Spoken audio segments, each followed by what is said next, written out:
Welcome to N9 TV news. నేను సౌందర్య. ముందుగా headlines చూద్దాం. సామాన్యుడిపై మరో భారం. సెంచరీ చేరువలో ఉల్లి టమాటా ధరలు. డ్రైనేజీలో పడిపోయిన పండ్లను తీసిన వ్యాపారిని అడ్డుకున్న ట్రాఫిక్ కానిస్టేబుల్. హైడ్రా కూల్చివేతలపై సంచలన వ్యాఖ్యలు చేసిన ఎంఐఎం చీఫ్. ప్రధాని మోడీ వ్యాఖ్యలపై స్పందించిన సీఎం రేవంత్ రెడ్డి. మార్గదర్శకత్వం కల్పించాలని అభ్యర్థన. సీఎం ఆదేశాలతో భక్తుల నుండి ఫీడ్బ్యాక్ స్వీకరిస్తున్న టీటీడీ. స్వయంగా రాసిన పాటతో దుర్గామాతకు ప్రధాని మోడీ ఘన నివాళి. నెట్టింట్లో వైరల్ అవుతున్న వీడియో. సామాన్య జనాలకు కూరగాయల ధరలు షాకిస్తున్నాయి. ప్రస్తుతం తెలుగు రాష్ట్రాల్లో కూరగాయల ధరలు ఆకాశాన్ని అంటుతున్నాయి. ఇందులో ముఖ్యంగా టమాటా కొండెక్కి కూర్చుంది. మార్కెట్లో టమాటా ధర 100 రూపాయలు పలుకుతుంది. హోల్సేల్ మార్కెట్లు, మండీలలో టమాటా 80 నుంచి 90 రూపాయల వరకు ఉంది. ఇక ఉల్లిగడ్డ ధరలు కూడా భారీగా పెరిగాయి. కిలో ఉల్లి ధర 80 రూపాయలకు చేరింది. అలాగే కిలో బెండకాయలు 70 రూపాయలు, బీన్స్ 100 రూపాయలు, దొండకాయ 60 రూపాయలు, క్యాప్సికం 80 రూపాయలు, బీరకాయ 70 రూపాయల చొప్పున మార్కెట్ లో విక్రయిస్తున్నారు. అయితే ఇటీవల కురిసిన భారీ వర్షాల కారణంగా పంటలు దెబ్బతినటంతోనే ధరలు పెరిగాయని వ్యాపారులు చెబుతున్నారు. సామాన్య ప్రజలు మాత్రం కూరగాయల ధరలు పెరగటంపై ఆందోళన వ్యక్తం చేస్తున్నారు. ఇలా అయితే కూరగాయలు వండుకొని తిన్నట్టే అని బెంబేలెత్తుతున్నారు.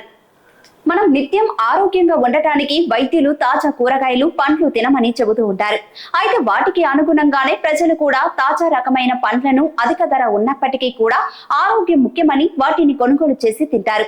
అయితే ఇప్పుడు పండ్లలో కూడా నాణ్యత కరువయ్యిందని చెప్పవచ్చు. ఈ ఘటన చూస్తే ఇది ఎక్కడో కాదు, మన మహబూబ్ నగర్ పట్టణంలో ఓ పండ్ల వ్యాపారి నిర్వాహకం డ్రైనేజీలో పడిపోయిన పండ్లను తీసి తిరిగి పండ్ల బండిపై అమర్చుకుంటున్న ప్రయత్నాన్ని ట్రాఫిక్ కానిస్టేబుల్ రవీందర్ నాయక్ అడ్డగించారు. ఇది జరిగిన యథార్థ సంఘటన. మోరీలో నుంచి తీసిన పండ్లను చెత్త బండిలో వేయించిన ట్రాఫిక్ కానిస్టేబుల్ రవీందర్ నాయక్. అయితే అందరూ ఇలా ఉంటారు, చేస్తారు అనుకోవడం కూడా తప్పే. కానీ ఇలాంటి తప్పిదాలు ఎక్కడ జరగకూడదని కోరుకుందాం. హైదరాబాద్ మహానగరంలో హైడ్రా కూల్చివేతలపై ఎంఐఎం చీఫ్ అసదుద్దీన్ ఓవైసీ సంచలన వ్యాఖ్యలు చేశారు. ఓ సభలో ఆయన మాట్లాడుతూ తెలంగాణ సెక్రటరియట్ కూడా FTL పరిధిలోనే ఉందని, దేశంలోని ప్రముఖుల సమాధులన్నీ FTL లో ఉన్నాయన్నారు. చివరికి బాపుఘట్ కూడా FTL పరిధిలోనే ఉందని, ఇవన్నీ FTL పరిధిలో ఉన్నప్పుడు పేదల ఇల్లు ఉంటే తప్పేమిటని ప్రశ్నించారు. పేదల ఇళ్ల కూల్చివేతపై ప్రభుత్వం పునరాలోచించుకోవాలని కోరారు. 2013లో కాంగ్రెస్ తెచ్చిన భూచట్టం ప్రకారం కూల్చివేతలపై సర్కార్ ముందుకెళ్లాలన్నారు. రేవంత్ సర్కార్ కూల్చివేతలపై కాకుండా ముందు ఎన్నికల టైంలో ఇచ్చిన హామీలు నెరవేర్చడంపై దృష్టి సారించాలని హితవు పలికారు. గతంలోనూ హైడ్రాపై అసదుద్దీన్ ఓవైసీ ఇలాంటి వ్యాఖ్యలు చేశారు. GHMC ప్రధాన కార్యాలయం, నెక్లెస్ రోడ్డుతో పాటు అనేక ప్రభుత్వ భవనాలు FTL పరిధిలోనే ఉన్నాయంటూ ఓ నెల కిందట గుర్తు చేశారు.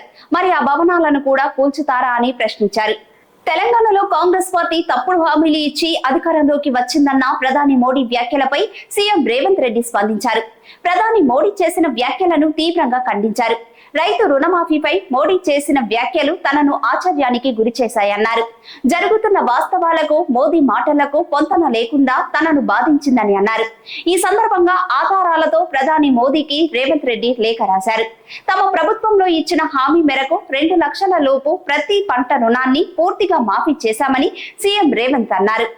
22,22,067 మంది రైతులకు 17,869.22 కోట్ల రుణమాఫీ చేశామన్నారు.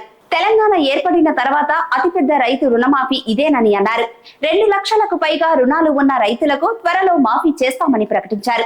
వ్యవసాయ అభివృద్ధికి ప్రాధాన్యత ఇవ్వడంలో ఈ కార్యక్రమం ఇతర రాష్ట్రాలకు ఆదర్శంగా నిలుస్తుందని ఆశిస్తున్నట్లు ఆయన తెలిపారు.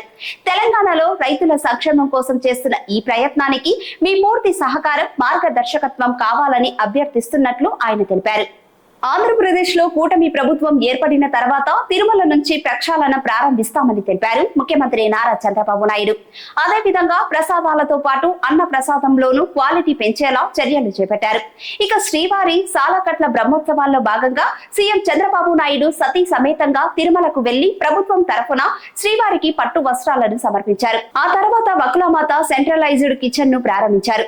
అనంతరం టీటీడీ అధికారులతో సమీక్ష సమావేశం నిర్వహించారు. కీలక సూచనలు చేశారు. 7 కొండలపై గోవింద నామస్మరణ తప్ప మరో మాట వినిపించకూడదని స్పష్టం చేశారు సీఎం. ఏ విషయంలోనూ రాజీ పడొద్దు. ప్రసాదాల నాణ్యత ఎల్లప్పుడూ కొనసాగించాలి. తిరుమలకు పూర్వ వైభవం తేవాలని పేర్కొన్నారు. ఇక ముఖ్యమంత్రి నారా చంద్రబాబు నాయుడు ఆదేశాలతో కొత్త కార్యక్రమానికి శ్రీకారం చుట్టింది తిరుమల తిరుపతి దేవస్థానం. భక్తుల నుంచి ఫీడ్బ్యాక్ స్వీకరణకు శ్రీకారం చుట్టింది. భక్తుల నుంచి ఫీడ్బ్యాక్ స్వీకరణకు స్వయంగా రంగంలోకి దిగారు టీటీడీ ఈవో శ్యామలరావు. తిరుమలలో వైభవంగా శ్రీవారి సాలకట్ల బ్రహ్మోత్సవాలు జరుగుతున్న వేళ భక్తుల కోసం ఏర్పాటు చేసిన గ్యాలరీలో వేచి ఉన్న భక్తుల నుంచి ఫీడ్బ్యాక్ తీసుకున్నారు. శరన్నవరాత్రులలో దుర్గామాతపై భక్తితో స్వయంగా పాట రాసిన ప్రధానమంత్రి నరేంద్ర మోడీలోని రచయితను ప్రజల ముందు ఆవిష్కరించారు. దుర్గామాత ఆదరణకు తాను రాసిన ఆవతి కలే అనే గర్భ సాంగ్ ను మోడీ తన సోషల్ మీడియాలో షేర్ చేశారు. ప్రధానమంత్రి నరేంద్ర మోడీ తన ట్విట్టర్ ఎక్స్ ఖాతాలో ఈ సాంగ్ షేర్ చేస్తూ ఇది నవరాత్రుల పవిత్ర సమయమని, ప్రజలు మాతా దుర్గ పట్ల భక్తితో ఐక్యంగా వివిధ మార్గాల్లో పూజలు జరుపుకుంటారని పేర్కొన్నారు. ఈ గౌరవం, ఆనందంతో ఆమె శక్తి, దయకు నివాళిగా నేను వ్రాసిన ఆవలి కలే అనే గర్భ ఇక్కడ ఉందని, ఆమె ఆశీస్సులు మనందరిపై ఎల్లప్పుడూ ఉండాలని ఆకాంక్షించారు. ప్రస్తుతం ఈ సాంగ్ నెట్టింట వైరల్ గా మారింది. దేవి నవరాత్రుల సందర్భంగా యావత్ దేశ ప్రజలు దుర్గామాతను భక్తి శ్రద్ధలతో పూజిస్తున్నారు. ఈ సందర్భంగా ప్రధాని నరేంద్ర మోడీ విడుదల చేసిన ఆవతి కలే గర్భ సాంగ్ అమ్మవారి భక్తులతో పాటు నెటిజన్లను విశేషంగా ఆకర్షిస్తుంది.